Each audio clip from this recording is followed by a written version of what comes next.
Bueno, nosotros vamos a trabajar con un texto que en realidad viene de una revista científica, ¿sí? Que se llama Reflexiones acerca del desarrollo emocional de la madre a partir de la obra de Winnicott. Pero les quería presentar este texto, El proceso de maduración en el niño, que es de Winnicott, y que en realidad su primera parte habla todo lo que tiene que ver con el desarrollo, o cómo Winnicott cómo conceptualiza el desarrollo del niño. Este texto en realidad es armado a partir de los escritos que realizó Winnicott entre 1957 y 1963, en donde retoma la teoría de Freud, ¿sí? Y busca poder trasladarla y aplicarla a lo que tiene que ver con la infancia. Freud habla de psiconeurosis y que esta tiene origen en las relaciones interpersonales, o sea, las relaciones edípicas. Pero en realidad Winnicott pudo comprobar que los trastornos mentales eh, estaban relacionados, o sea, los trastornos mentales hospitalizables estaban relacionados con fallos en el desarrollo de la infancia. Por ejemplo, bueno, como ya habíamos hablado, Winnicott se basa mucho en la clínica, ¿sí? Y todo comienza, si bien él es médico pediatra, y después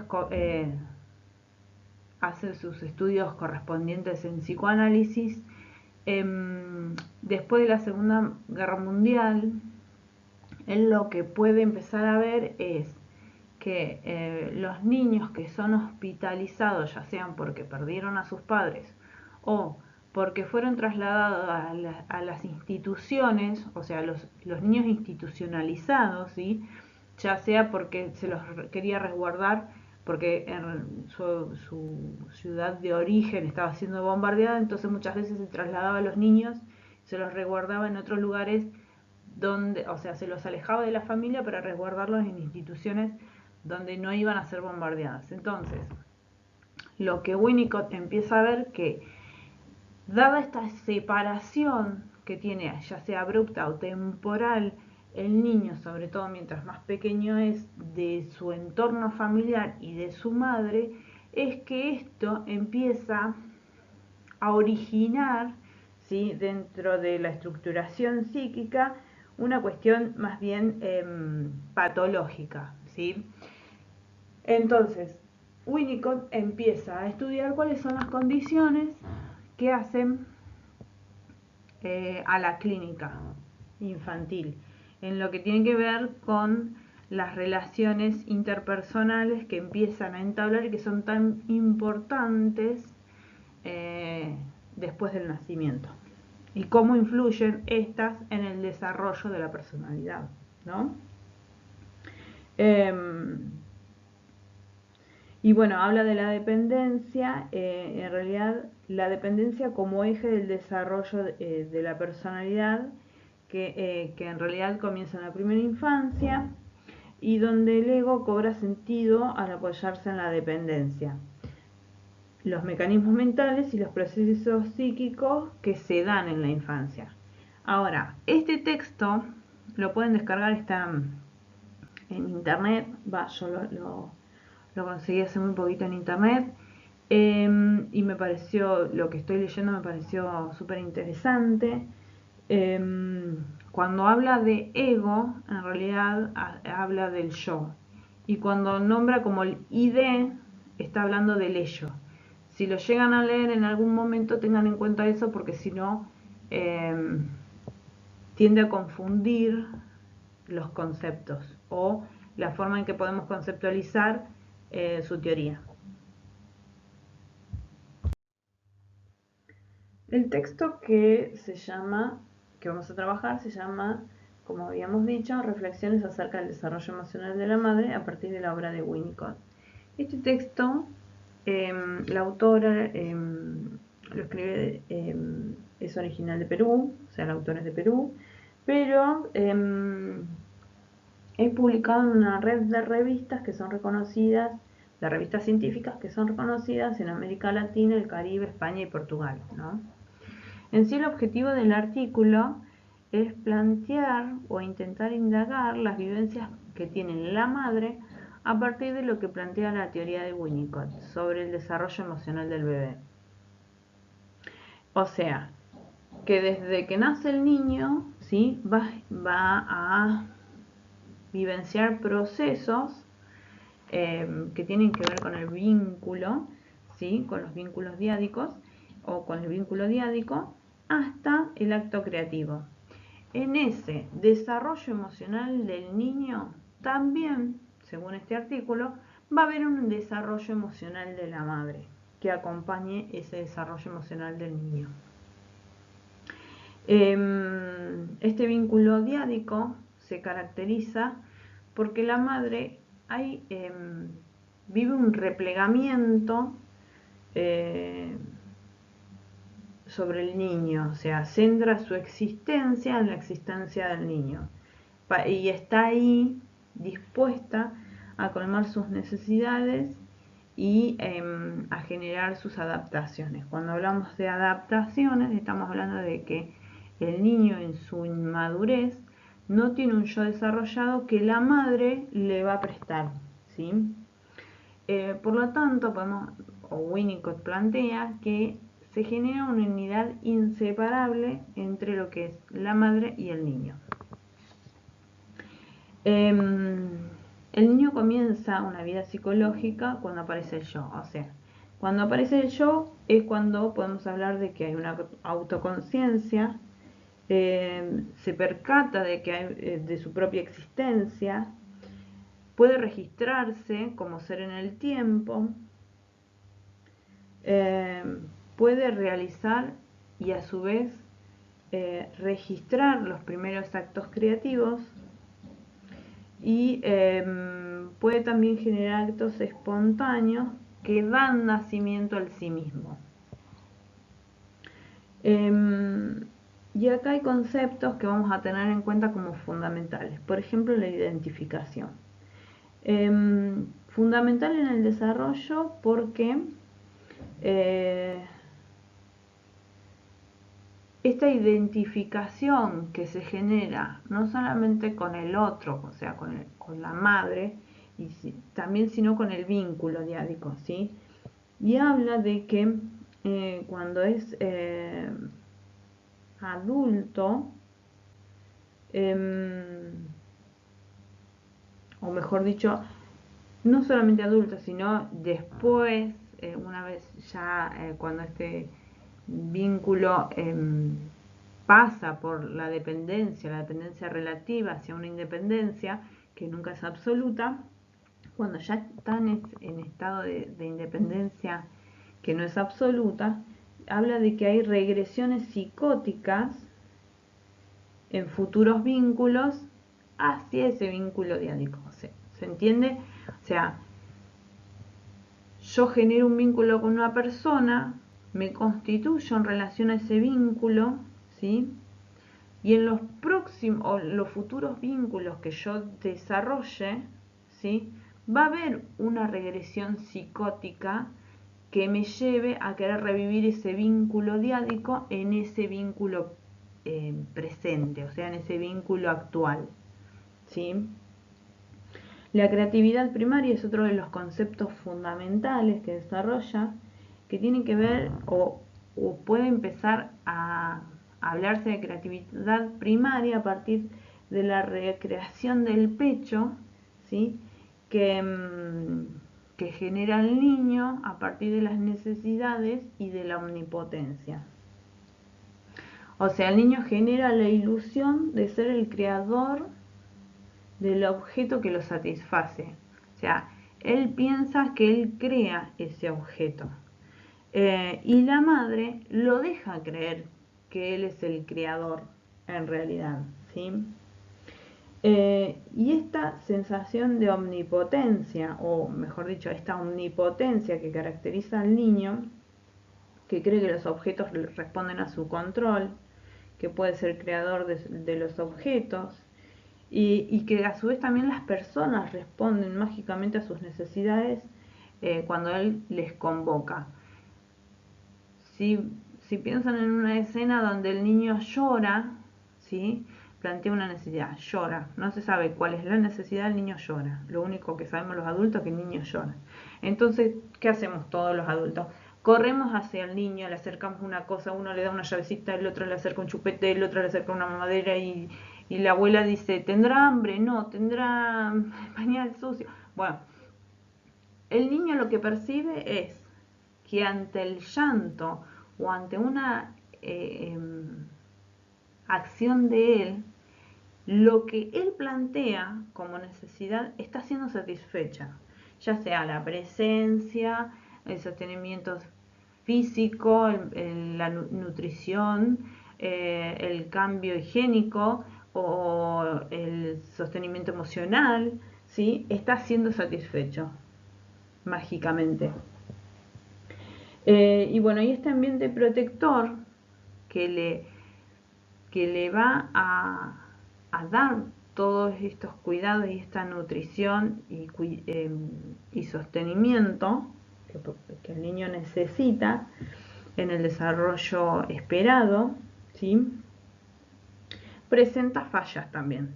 Tenemos que tener en cuenta que se presenta fallas. Ahora, acá hay que tener cuidado con no confundirnos porque, a ver, en la línea de desarrollo tanto del vínculo, ¿sí? Que va de dependencia a una dependencia relativa hacia una independencia casi absoluta, pero no lo es.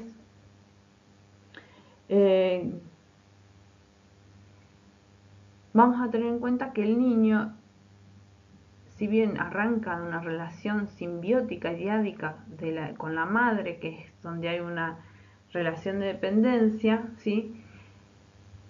Dirigiéndose en esa línea progresiva hacia la independencia y antes de llegar a la dependencia relativa, ¿sí? El niño va a entrar en esa dependencia relativa porque puede reconocerse como sujeto indiferenciado de su madre, diferenciado de su madre, ¿sí? Y del entorno. ¿Cómo lo empieza a reconocer? Bueno, empieza a reconocer que la madre es un sujeto diferenciado y que no puede estar ahí caprichosamente como su omnipotencia lo mande, sino que esa madre va a empezar a ausentarse progresivamente en periodos cada vez más largos, ¿sí? Y esas pequeñas ausencias y a su vez la confianza de que la madre va a reaparecer en relación a las experiencias vividas ya con esa madre, ¿sí? Es lo que le permite al niño ir construyendo progresivamente la conceptualización del ambiente protector, ¿sí? Ahora, cuando hablamos de fallas, hacemos referencia a que esas necesidades que eran expresadas de alguna manera por el niño y que la madre estaba ahí para completarlas, para satisfacerlas, cuando esas necesidades no son satisfechas, mucho antes, estamos hablando de que de la ausencia progresivas de la madre se empiecen a dar, o cuando esas necesidades no son satisfechas por las ausencias abruptas de la madre, cuando todavía el niño está en una dependencia absoluta, ¿sí? Es lo que caracteriza al entorno como en algo de la falla, ¿sí? Generando una sensación abrupta de necesidad que va a hacer que el niño tome en algún punto ese rol que esperaba que la madre cumpliera, ¿sí? El niño va a cuidar de sí mismo, si se quiere. Va a empezar a generar, como si fuera un mecanismo de defensa, que permite posicionarse en el cuidado de sí mismo. Bueno,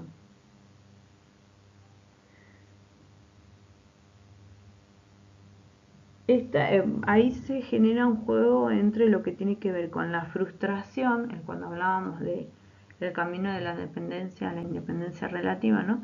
Se produce un juego entre frustración y omnipotencia, donde a su vez permite que el niño pueda construir la realidad, ¿sí? Que por un lado el niño empieza a generar como una especie de sufrimiento, si se quiere, ¿no? Porque se rehúsa a perder su omnipotencia, a abandonar ese pensamiento mágico y aceptar la frustración de que esa realidad existe. Pero cuando ese pensamiento, o sea, también una de las cuestiones que tiene en cuenta Winnicott es que si el niño se queda atado a esa sensación de dependencia, puede generar una patología. Pero si ese niño se queda atado también a esa sensación de frustración, ¿sí? Puede instalarse tanto la omnipotencia como la frustración como una patología, ¿sí? Cuando uno puede sufrir, no sé, frustración de vez en cuando. Ahora, cuando es característica, cuando es parte de nuestra estructura, bueno, ahí ya por la recurrencia, por la rigidez que se da dentro del desarrollo de la personalidad, podemos hablar de que es patológico. Porque el niño va a ir, si bien al principio es todo mágico, va a ir recorriendo, ¿sí? Un camino hacia la creatividad a partir de la ilusión y la desilusión. Esa ilusión va a ser creada por la madre, por la presencia de la madre, por la presencia del entorno, ¿sí? Esa madre que permite que él pueda pensar que es creador de la ilusión, ¿sí? De esa ilusión que vive. Y también por la desilusión, cuando la madre de a poco va a empezar a mostrarle que el entorno no es siempre mágico, que ese entorno no está ahí siempre, o sea, va como pequeño poniendo como pequeños avisos a esa omnipotencia, ¿sí?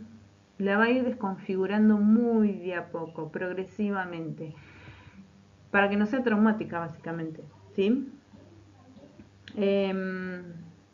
Cuando Ahora, cuando la falla es precoz y persistente, o sea, cuando la madre está ausente, que era una de las cosas que estudiaba Winnicott, se le impone la realidad, se le impone una realidad que en realidad lo fuerza a reconocer su dependencia, que era lo que les decía hoy, que no va a ser satisfecha y lo obliga, por un lado, a generar una adaptación que suplanta el rol de la madre, ¿sí? Para poder sobrevivir. Cuando habla de creatividad, Winnicott, ¿no? Hace referencia a las producciones reconocidas y a una actitud frente a la vida, que en realidad le da sentido a la experiencia y a la visión que el sujeto tiene de la realidad. Es el hacer que surge del ser, dice. El sujeto debe reconocer su propia existencia, para lo cual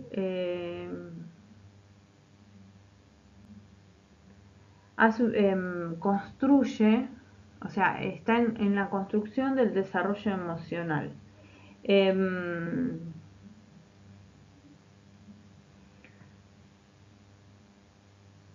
Donde, y acá es importante porque habla del self falso y el self verdadero. O sea, el self verdadero es el self que se desarrolla a partir de la creatividad, ¿sí? Esta percepción del mundo, ¿sí? O sea, una percepción o una autopercepción comienza a desarrollarse sobre sí mismo en relación al mundo, ¿sí? Como algo positivo. Ahora, en el self falso hay en realidad una sensación de irrealidad, de futilidad, que el concepto de futilidad hace referencia a que en realidad carece de importancia por su falta de fundamento, ¿sí? Si lo buscan lo van a encontrar así. Donde genera falsas ideas sobre la realidad, estas falsas ideas que en realidad son aportadas por el tipo de vínculo que pudo vivir o que tuvo la experiencia de vivir, que son en algún punto patologizantes también, ¿no? Porque le generan una sensación de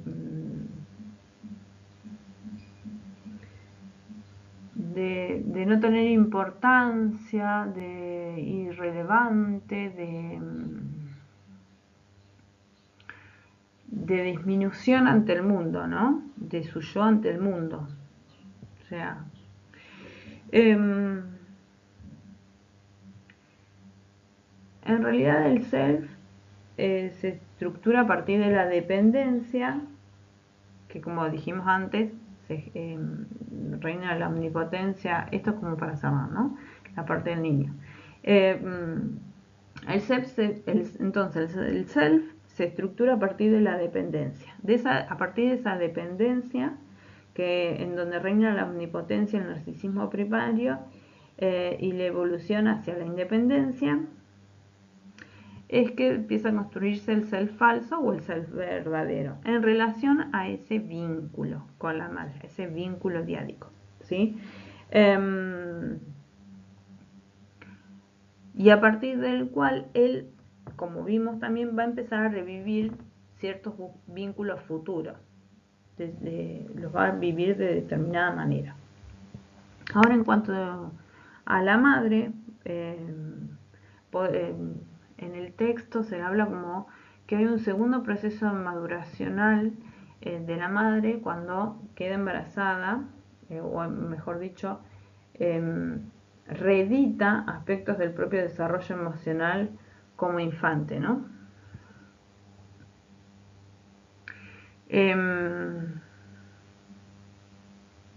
La crisis,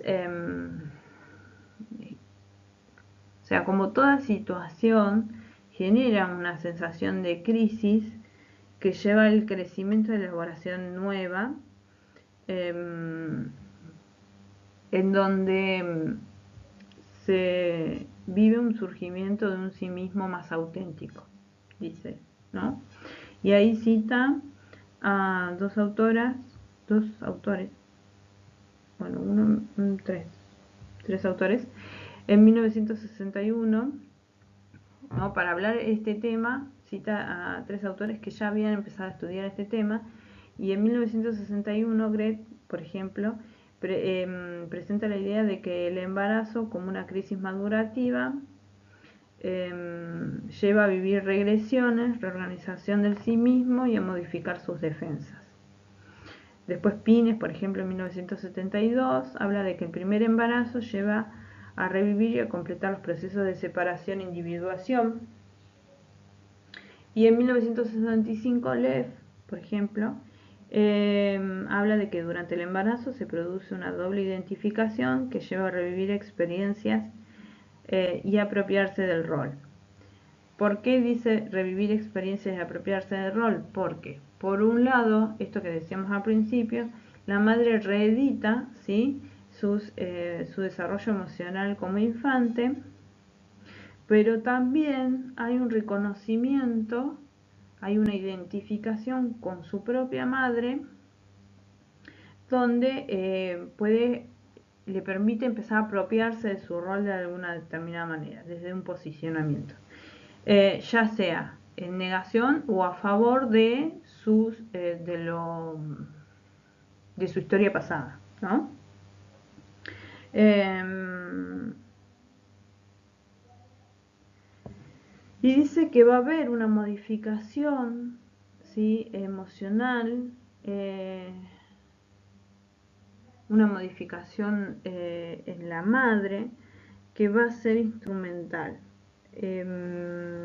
para esa relación que se inicia con el bebé. Y esta modificación emocional de la madre puede ser estable o transitoria.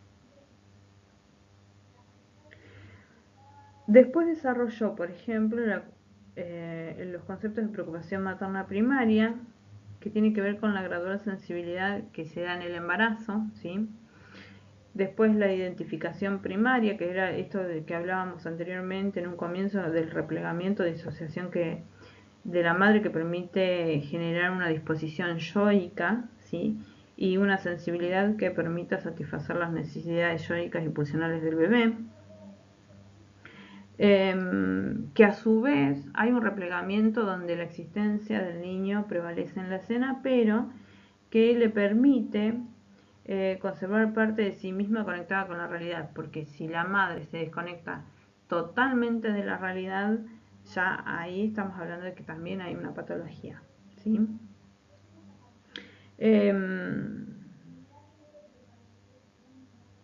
Después, estoy viendo de no olvidarme nada. Después habla del pecho real, ¿sí?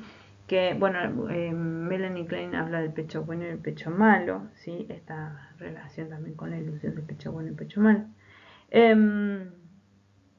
Habla del pecho real, donde la madre se presta para generar una ilusión del niño creador del objeto. Esto que les decía hoy, ¿no? Presta su yo. Y también está ahí, en algún punto, para fortalecer esta capacidad de adaptación que el niño va a empezar a vivir en relación al entorno. Y habla de un concepto fundamental en lo que tiene que ver con la madre, es la madre suficientemente buena. Que la madre suficientemente buena, perdón, me trabé, en realidad no es la madre que está todo el tiempo para el niño, que le da todo lo que quiere, no, es la madre que se adapta a las necesidades adecuándose al momento madurativo. O sea, si el niño está en dependencia, presta su yo. Pero si el niño tiene que empezar a vivir una dependencia relativa, la madre va a ser suficientemente buena para empezar a ausentarse, para darle el espacio al niño para que empiece a construir su self, ¿sí? Para que empiece a construir su entorno, para que empiece a percibir este entorno, mejor dicho, para que pueda empezar a percibir sus necesidades, su existencia, la existencia de la madre, para que empiece a generar una ilusión que se contraponga a esa frustración, ¿sí? Fíjense en que ahí abajo tienen, en donde tienen las flechitas para los dos lados, donde dice relación dialógica, bueno, es porque la frustración y la omnipotencia van a estar en el continuo diálogo, en esa etapa de la dependencia a la independencia, donde la ilusión y la desilusión van a ser parte del mismo proceso, donde el niño se va a empezar a construir y donde se pone en juego un deseo y una realidad. Al principio el deseo va a ser marcado por el deseo de la madre, por la historia de la madre, pero a su vez también la realidad va a estar marcada por esa madre, por la relación que esa madre tenga con el niño, ¿sí? Bueno, esta madre es suficientemente buena y en realidad instaura el proceso de desilusión en la ilusión que había creado con anterioridad. O sea, la madre primero genera la ilusión para después empezar a desilusionarlo progresivamente. A partir de una seguridad que el niño ya empezó a construir, ya empezó a experimentar gracias a la relación que ya llevaba con la madre, ¿sí? Que un poco es lo que le permite generar este vínculo, esta relación, esta ilusión, ¿no? Y que pueda a su vez el niño poder vivir la frustración de una manera soportable. Frustración que en sí es necesaria, ¿no?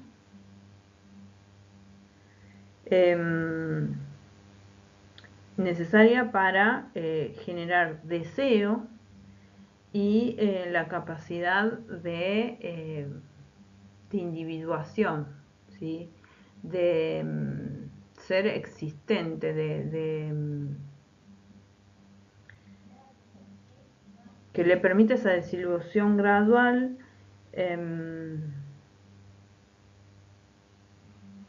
que le permite esa desilusión gradual, pero que a su vez le permita reconocerse como ser perdurable en el tiempo, o sea, permita construirse existencialmente, básicamente, ¿no?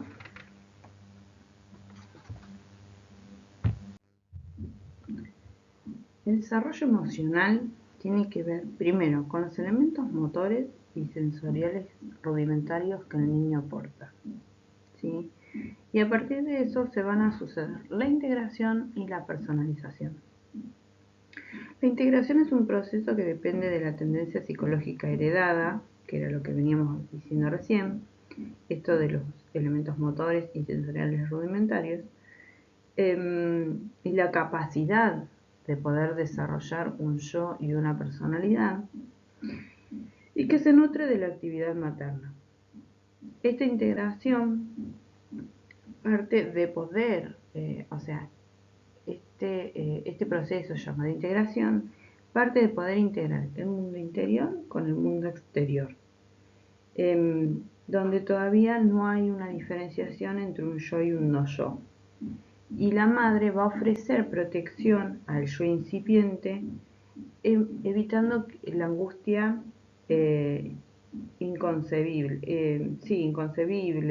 incontenible, a través de la transición de un ser psicológico. O sea, presta su yo. A ver, en este proceso de integración, lo que pasa es que el niño debe poder integrar su mundo interno con su mundo externo, o sea, ser uno, ¿sí? Y lo va a poder hacer gracias a el yo prestado de su madre, o sea, el soporte yoico que la madre le presta para que él pueda empezar a recorrer ese proceso de integración entre su persona y el mundo exterior, ¿sí?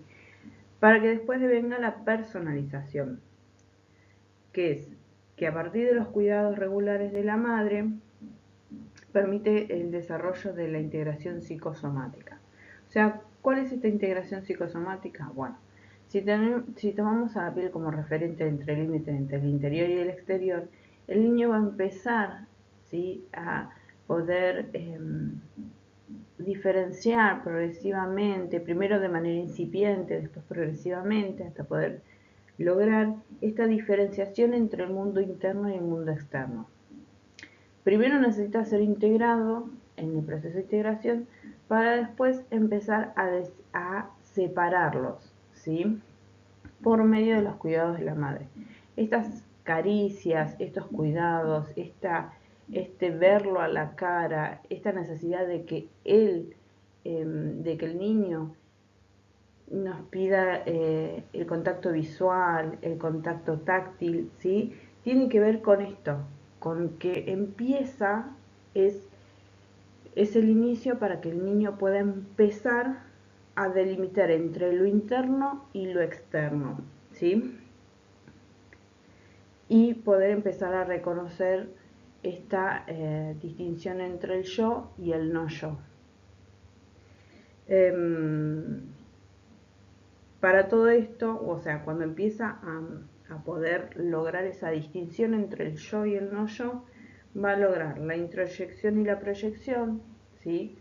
Pero para eso tiene que empezar a tener consolidado su yo, la construcción del esquema corporal, para lo cual es importantísimo la parte sensorial y muscular del cuerpo, ¿sí?, la coordinación motora y tono muscular, el poder reconocer la exterioridad a partir de construir un proceso psicológico que deriva de la moral, ¿sí?, que eso lo vamos a ver por ahí un poco en clase, tiene que ver con esta cuestión de que el niño juega en este proceso donde primero se da por una integración y después por una personalización, juega con esto de, no juega de jugar, sino que juega con esta cuestión de que, por ejemplo, el morder a la madre, ¿no? Y esperar una reacción. O sea, va a esperar una reacción, pero va también a esperar un sostenimiento de parte de la madre. Y la madre va a permitir que eso se sostenga de alguna manera, ¿sí? Le puede llamar la atención, pero no le va a quitar las caricias. Estas cuestiones que hacen que el niño empiece a incorporar esta cuestión de que afecta al otro, sus acciones afectan al otro. Y es un acto incipiente de lo que en algún momento después va a ser la moral, ¿sí? Ahora, dos conceptos que son importantísimos para en la teoría de Vygotsky, le estaba por decir otro apellido, es el concepto de holding y de handling, ¿sí? El holding tiene que ver con el sostenimiento psicológico, que se basa en la capacidad de empatía que empieza a desarrollar y con las necesidades del bebé, a partir de la acción de la madre. O sea, este sostenimiento psicológico que deviene, ¿sí?, del replegamiento materno, ese sostenimiento psicológico, ese prestar su yo, ¿sí?, a las necesidades del bebé, tiene que ver con este cuidado, este soporte psicológico. Se da, por ahí soy demasiado redundante para decir las cosas. Primero, tenemos que tener en cuenta que tiene que haber una dependencia absoluta para que la madre pueda prestarse yoicamente, ¿sí? ¿Por qué? Porque el niño recibe prestado un ser psicológico, a partir del cual va a poder empezar a desarrollar su yo rudimentario, ¿sí? Su yo que está ahí, pero a desarrollarse potencialmente. Y el handling tiene que ver con la manipulación, o sea, los cuidados que la madre realiza rutinariamente para con el bebé, que en realidad habilita la experiencia con el propio cuerpo. O sea, esto que les decía yo, que por medio de las caricias el niño empieza a sentir las diferentes partes de su cuerpo, ¿sí? Por medio de las necesidades fisiológicas, por medio del amamantamiento y la protección ante estímulos.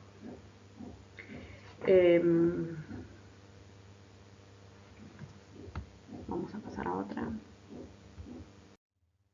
El objeto transicional, que se da su origen entre la ilusión y la desilusión. Ustedes lo van a tratar también en prácticas. Primero tenemos que tener en cuenta que se da dentro de un proceso transicional, o sea, ese proceso que se pone en juego entre la ilusión y la desilusión, ¿sí?, permite la integridad del yo y la continuidad existencial, pero a su vez también permite empezar a tramitar esta cuestión del reencuentro con la madre. El espacio. Bueno, el espacio sería el lugar que es el espacio transicional, ¿no? Ese espacio transicional que es en realidad que se da entre la fantasía y la realidad, donde se pone en juego algo de lo alucinatorio. Cuando hablamos de algo de lo alucinatorio, estamos hablando de que no es una alucinación, ¿sí? ¿Por qué?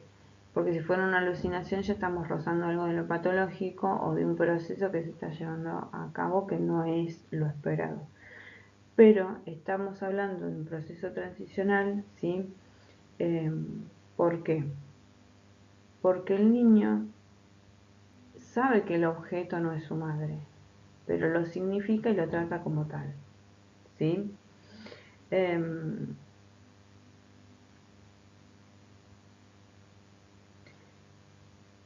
el tiempo podemos decir que es parte de una etapa evolutiva. No significa que todos los niños lo atraviesen, ¿sí? Y que no se va a dar siempre a la misma edad, sino que se asocia más bien a procesos psíquicos. Si el niño lo necesita, lo va a realizar. Si el niño no lo necesita, no lo va a realizar. A veces a veces hasta pasa desapercibido, ¿sí? Que el niño esté aferrado a un objeto, porque es porque muchas veces es muy poca ese aferrarse al objeto lo que necesita para soportar la ausencia de la madre. Muchas veces porque la madre por ahí no está tan ausente, o porque puede tener la seguridad, o porque ya puede tener construido su yo lo suficiente y esa disociación para soportar psicológicamente que la madre se va y sabe que va a regresar, ¿sí? Em, y el objeto en realidad son los objetos que se ponen en relación. Son objetos concretos que permiten transitar esta desilusión, esta espera, tramitar la frustración que genera la ausencia materna, ¿no? Y la partida. Bueno, en resumen podemos decir que el niño puede, a diferencia de un proceso alucinatorio, tener el registro del objeto, al objeto al cual le asigna una significación diferente, ¿no? Cada niño podrá elegir un objeto diferente. Que este objeto transicional también genera una actividad mental homeostática, se da en este proceso una actividad mental homeostática que permite adaptarse y elaborar ese interjuego entre la realidad y la fantasía, y la realidad interna y la realidad externa, entre el yo y el no yo, ¿sí? Para poder transitar esa situación angustiante. Tenemos que tener en cuenta que también el objeto transicional es el primer paso para la representación y la futura simbolización, y que va a dar inicio a lo que es la creatividad, ¿sí? A partir de poder empezar a elaborar algo de lo fantástico y a poder que esa elaboración, poder darle un cuerpo a través de un objeto, ¿sí? Poder simbolizarlo incipientemente. Y bueno, ya creo que más o menos toqué todo el texto. Nos vamos a ver la próxima clase para hablar de esto. Hagan una lectura, hagan por ahí hincapié también en los procesos maternales, y vamos a estar hablando un poco de esto. Yo igual no les agregué mucho más del texto que les presenté en un principio, pero me gustaría por ahí contarles algo de eso en la clase que viene, si nos da el tiempo. Bueno, nos vemos el jueves que viene.